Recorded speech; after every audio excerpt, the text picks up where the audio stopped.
Endocrine system में हमने diabetes mellitus के हवाले से गुफ्तगू की थी।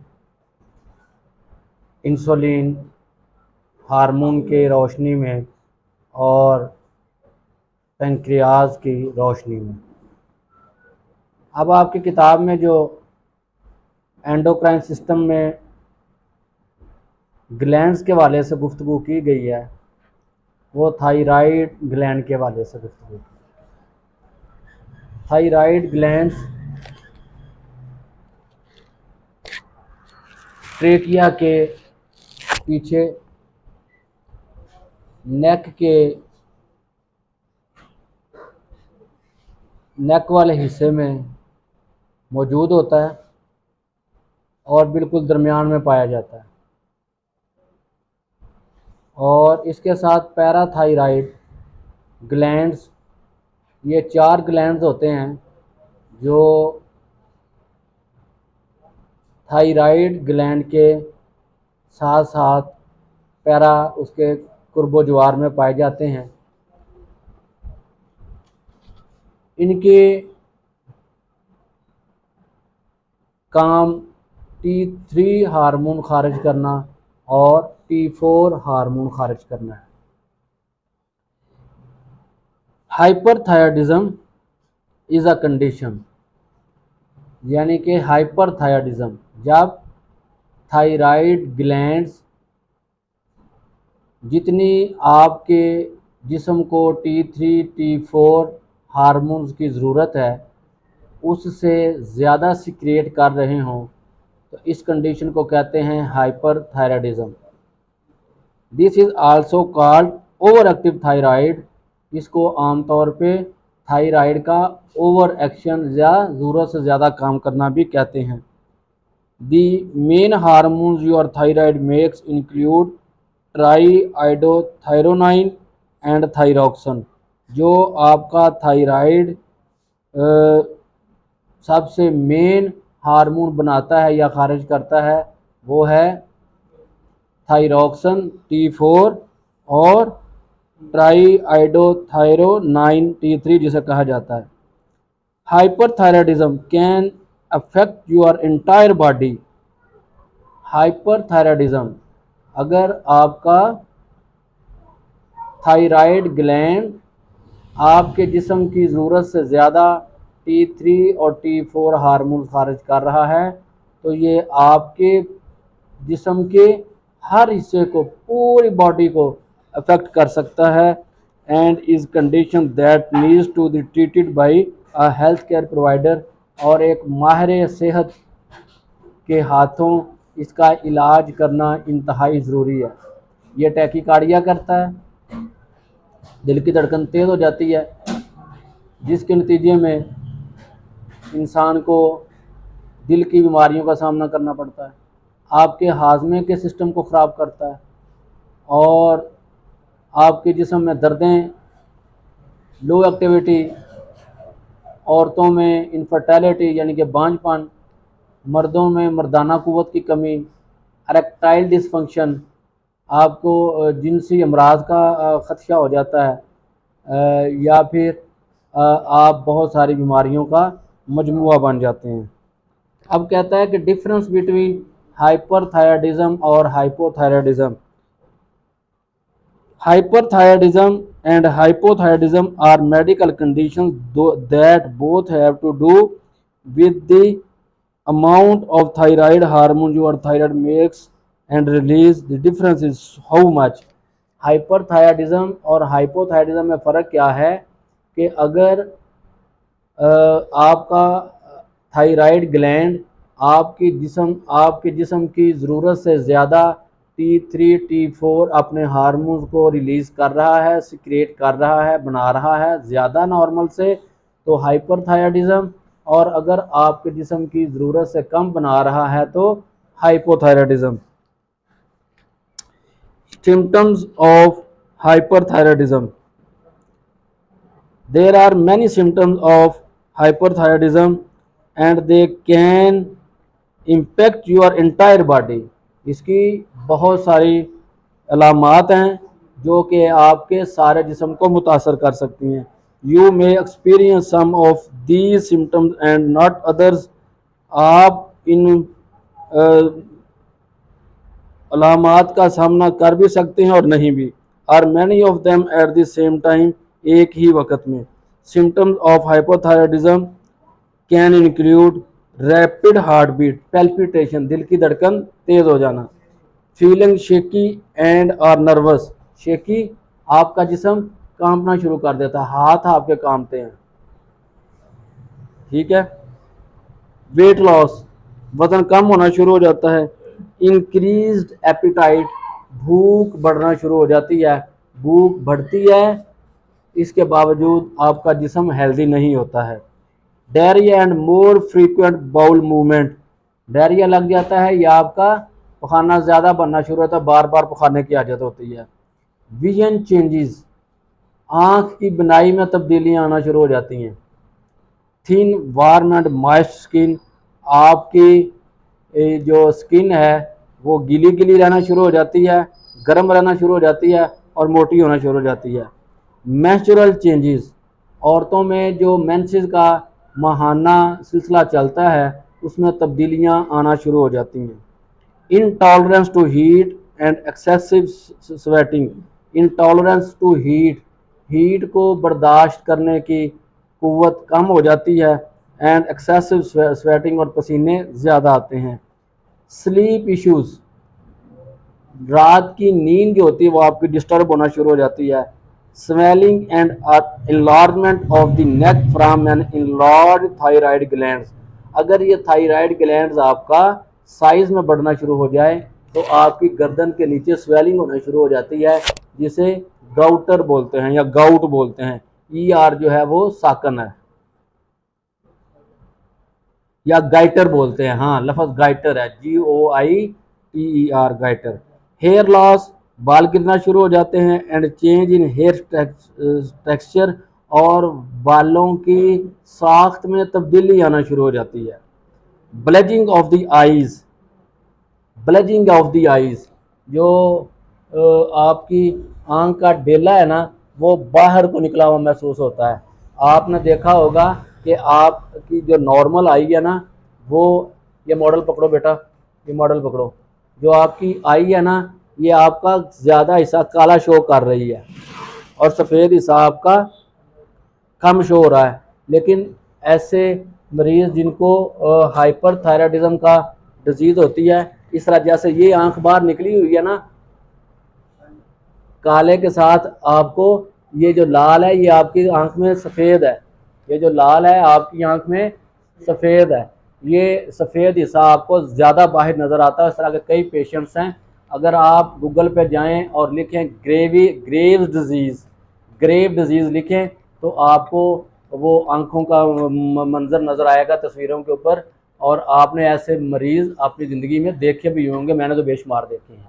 आंखें बाहर को आ जाती हैं, ठीक है, जैसे ये देखें ये बाहर को आई हुई है ना,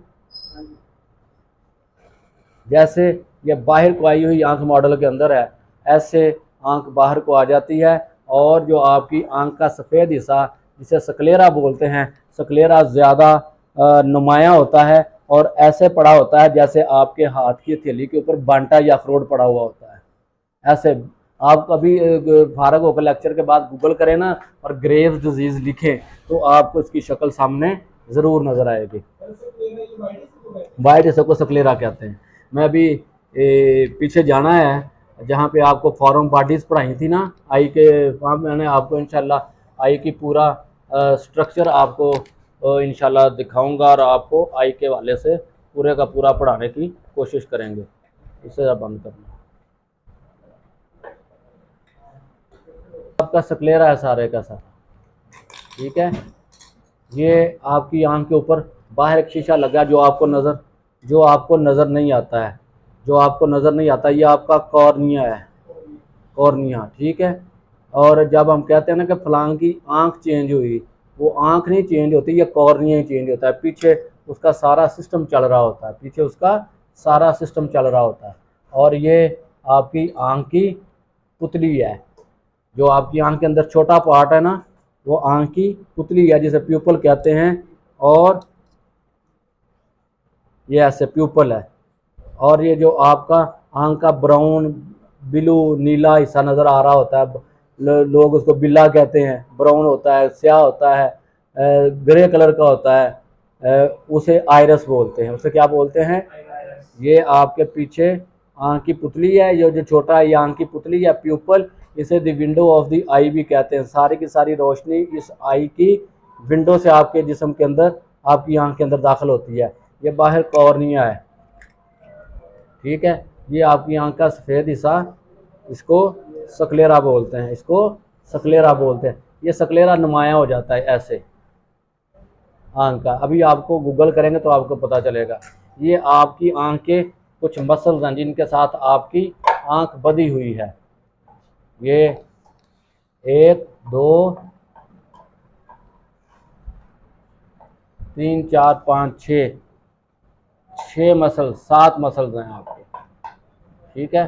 7 मसल्स हैं। इन मसल्स की बदौलत आपकी आंख की मूवमेंट होती है। आपने देखा होगा बाद लोगों की आंख ऐसे चली जाती, कहते हैं बहंगा है ये, वो कहते हैं स्क्विंट। ये मसल्स ढीले हो जाते हैं, ये मसल्स ढीले हो जाते हैं। जिधर से ढीले हो जाते हैं वो दूसरी तरफ से उस तरफ वो खिसक जाते हैं। फिर जब इसका इलाज होता है ना, उसकी आंख टेढ़ी थी सीधी कर दी, वो जो ढीला मसल होता है उसको काट के फिर टाइट करके उसके साथ बांध देते हैं, स्टिच करके। ये मसल आमतौर पे अगर कोई हिम्मत करे तो मैं उसको आंख के अंदर दिखा भी सकता हूँ।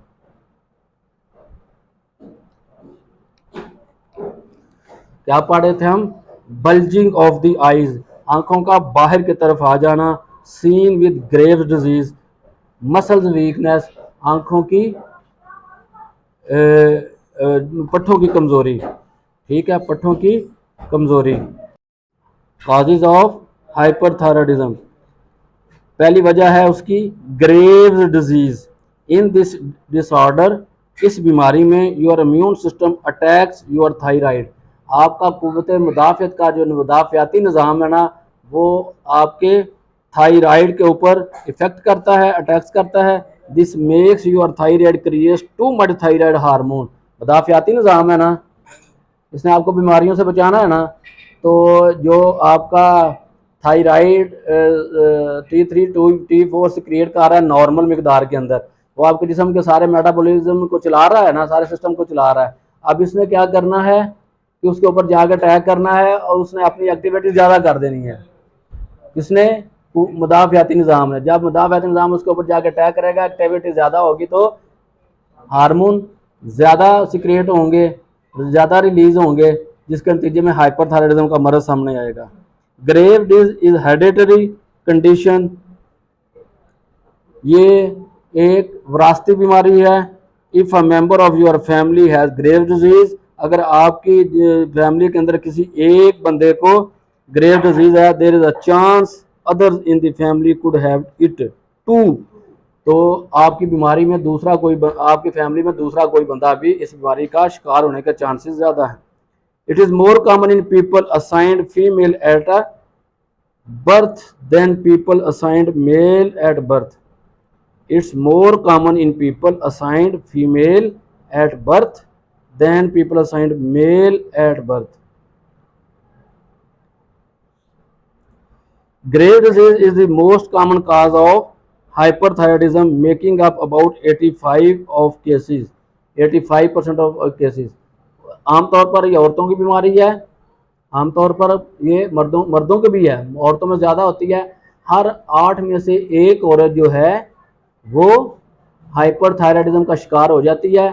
और अगर 100 औरतें हाइपरथायराइडिज्म का शिकार होती हैं ना, या 100 मरीज़ हाइपरथायराइडिज्म का शिकार होते हैं, तो उनमें से 85 जो पेशेंट होंगे वो ग्रेव डिजीज़ की वजह से होंगे। ग्रेव डिजीज़ का मतलब क्या है कि आपका इम्यून सिस्टम ओवर एक्टिव होके आपके थायराइड ग्लैंड के ऊपर अटैक कर रहा है, जो नॉर्मल से ज़्यादा अपने हार्मोन सिक्रिएट कर रहा है।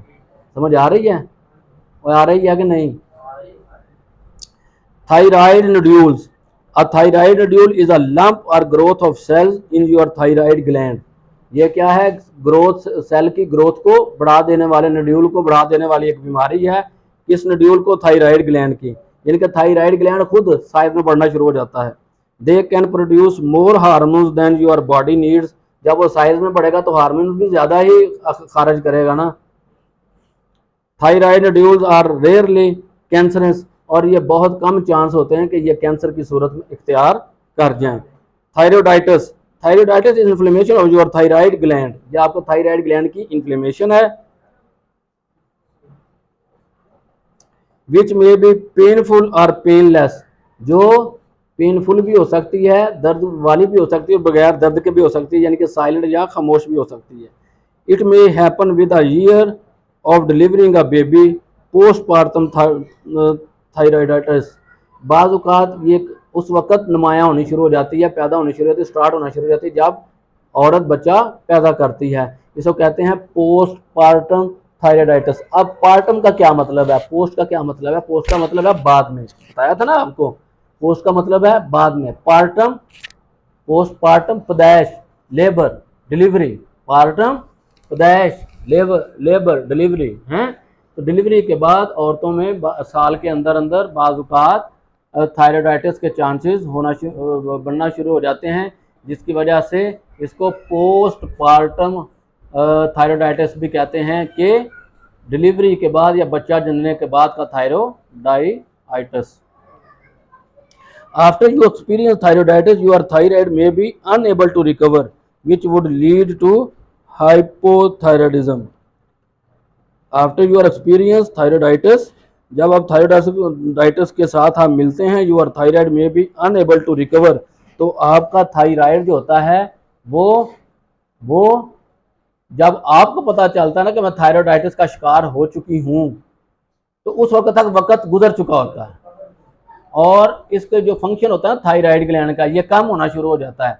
जब इसका थायराइड का फंक्शन कम होना शुरू हो जाता है थायरोडाइटिस की वजह से, तो फिर उसके हार्मोन कम रिलीज होंगे ना, अब ये हाइपोथायराइडिज्म बन जाएगा।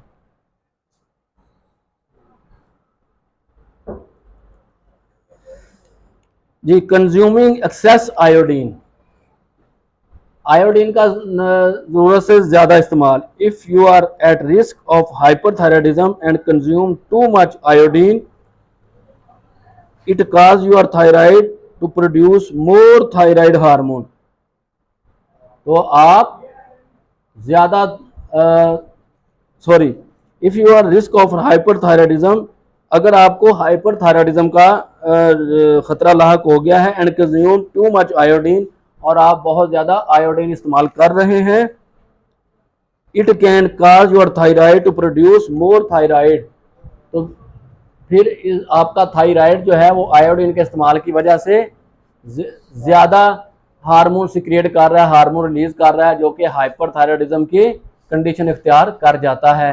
व आखिर दावाना अनिल हम्दुलिल्लाहि रब्बिल आलमीन। चलो।